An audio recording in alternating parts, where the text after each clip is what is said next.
Необорлив е фактот дека ресорното министерство начело со министерот за труд и социјална политика, кои што се надлежни да го штитат, да го бранат, односно да го спроведуваат законот и колективните договори, доаѓаме во ситуација да ресорното министерство кој што е надлежно за спроведување на законот го крши и законот и колективниот договор.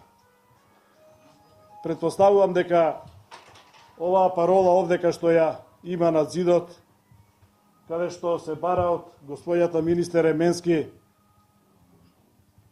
да биде министер, да го почитува законот и колективните договори, а да не се става над законот и над колективните договори. Од секогаш во Законот за детска заштита, во колективниот договор и предходно склучениот и овој последниот колективен договор за детска заштита во 2011 година, предвидено е неделно работно време за вработените во детската заштита 40 часа. Меѓутоа, вториот став, она што го кажа и председателот, и третиот став го регулираат работното време на оние што директно работат со деца.